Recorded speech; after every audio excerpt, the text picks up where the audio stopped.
In the 1990s, a collection of tapes, photographs, and surveillance journals was recovered near Mount Shasta. For months, an unidentified man had been documenting the daily life of a local forest ranger, his routes, his habits, the people he spoke to, even the exact time he returned home each night. At first, investigators believed they were looking at the work of an obsessive stalker. Then, the ranger disappeared. What they found on the final tape suggested the man behind the camera had not simply been watching him. He had been preparing for something. The earliest footage feels almost harmless. A forest ranger leaving for work, stopping for coffee, walking the same trails, returning home at roughly the same time every night. But hidden among those recordings were tapes taken much closer, through windows, from parked cars, even from inside the ranger's home.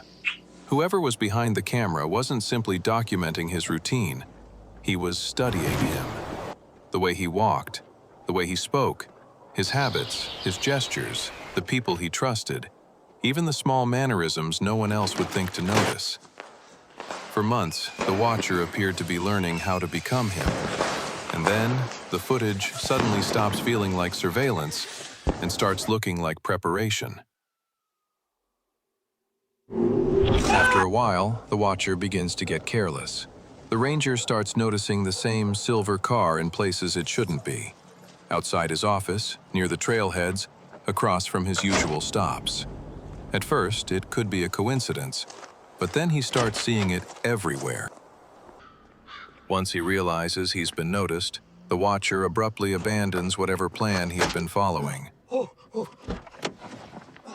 From that point on, the footage becomes less controlled, more frantic, more improvised. It's as if months of careful observation suddenly collapse into a decision he wasn't supposed to make yet.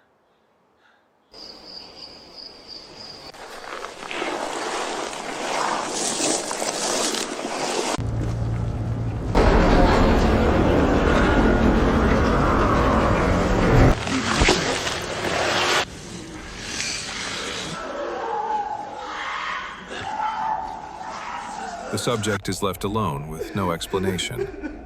At first, it looks like containment, but the room feels less like a prison and more like storage, kept alive, observed, waiting.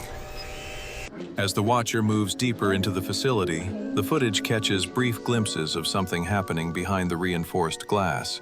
Strange gatherings, rituals, things never meant to be seen. But he never stops. Whatever is happening in those rooms isn't why he came.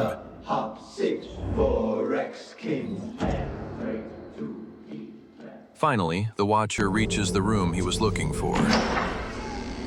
Inside, rows of identical bodies, walls of surveillance equipment, and an archive containing hundreds of hours of recorded footage. What was recovered from this room would later become some of the earliest material connected to the Shasta tapes. As if whoever built this place needed him alive for one very specific reason, just in case.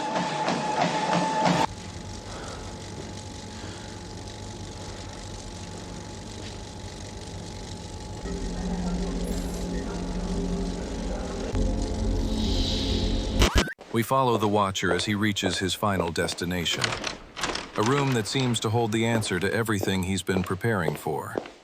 And from this point on, the surveillance stops being observation.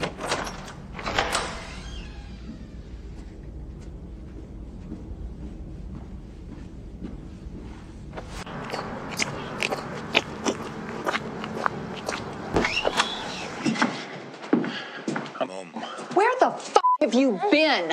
I gotta go play bingo.